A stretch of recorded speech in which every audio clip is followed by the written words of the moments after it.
Hello, BookTube, and welcome to New Worlds November. And this is the last day of robots and AI. And I've been talking mostly about robots. Now I have a short story regarding artificial intelligence that was written in 1951, I think it is. 1950 or 51 by A.E. Van Vogt. He was a fairly prolific science fiction writer of the Golden Age, starting in uh, 1938, and he lived from well, he was born in 1912 and died in the year 2000. And this is probably one of his last, if not his last stories of sort of the Golden Age era, uh, before he quit for writing fiction for a while, or short story science fiction, for about 15 years, and then picked it back up in the mid 60s. During that time, he was living in California, and he did writing for in Hollywood, and also I believe that he was sort of knee deep in Dianetics, L. Ron Hubbard's Dianetics for a while. But this story is called, sorry, I'm going to get comfortable here, called Fulfillment. And it's about sort of an unnamed character who's writing in the first person, and he's sitting on a hill. And for a long time, he's on Earth. We find out that Earth is no longer inhabited. The atmosphere has been stripped away by a natural disaster that's sort of briefly spoken about later in the story. But he all of a sudden gets a message, like, well, there's a light, first of all, from across this valley, and a message comes to him wondering who he is, and sort of, yeah, I think it's just a question of who he is, and he asks back, well, who are you, type of thing, and he realizes this is an intelligence, and that it's an intelligence that is actually able to time travel, but he didn't quite know at that point where the originator was from. So it turns out that he goes back with this other intelligence to the sort of mid 20th century. And it turns out it's a computer, a brain, and it's a good segue into our time travel week as well, because there's been a time travel. I'd forgotten that there was time travel in this story, but it sort of has worked out well. But anyway, there's sort of a battle of wits here now.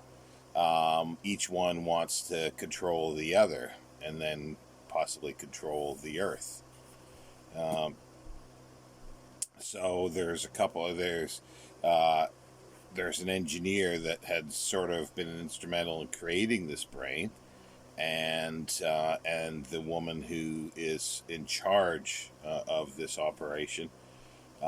He inhabits this being from the future, sort of, or intelligence inhabits these people occasionally, and he can sort of touch their nervous systems a little bit.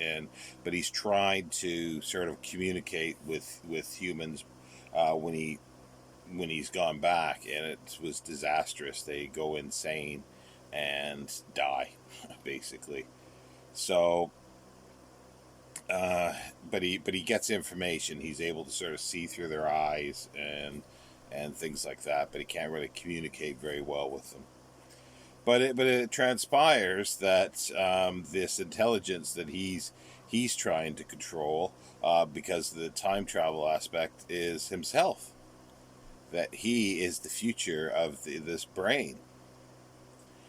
It's a bit convoluted, the story, but it's kind of interesting. So they come to an understanding, in a sense, that because he's gained a lot of information and has all this knowledge that is in his sort of data banks, that he's sort of forgotten that it's all there. But by the help of his earlier self, who's in control of the engineer, he's able to access some of this data now, and he's also able to sort of build a construct of a human, and be able to sort of move part of his consciousness into that being that looks in to all intents and purposes as another human being. But yeah, they become they get an understanding together once they figure out who each other is, and they're going to expand his capabilities or open them up, where he can then inhabit half the population of the earth, humans, and sort of guide them and control them. And it's fulfillment. It's the sort of fulfillment of his desires to do something, or feels like he's to actually feel and be useful. It's an interesting story. It's not one of A. Vogt's best. It was put in by Brian Aldiss into a science fiction omnibus, uh, originally done in the early '60s. This is 2007, I think, is the third revised edition and expanded. Um, I think there could have been other stories that have been worth putting in there, but it's interesting in of itself.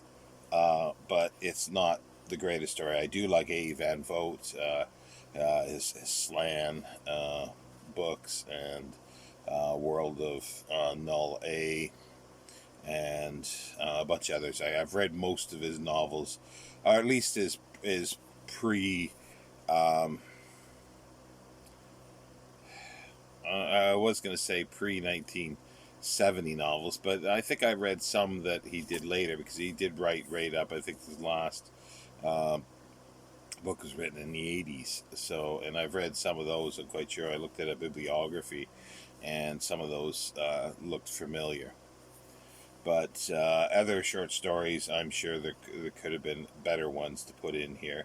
But it is interesting in the fact that it is artificial intelligence, but at the time, this was, computers were very new, so I think the word computing is put in there at somewhere, but it's basically a brain, and that's how a lot of computers were referred to at the time in fiction. And yeah, so it's a very basic story in a sense, but it's told interestingly. I suppose you would say, yeah, because it's from his point of view, and then there is the bit of the twist that he's himself, or he's that uh, computer from the past, but somehow he has lost the ability, or forgotten the ability of time travel. You have to take a lot of this one with a grain of salt, I guess you would say. But anyway, there is the last story.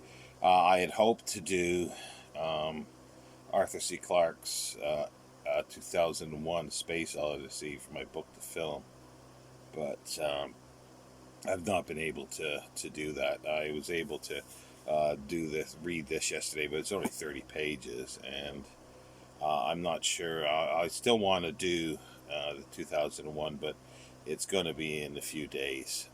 Even today, I haven't been able to read much at all.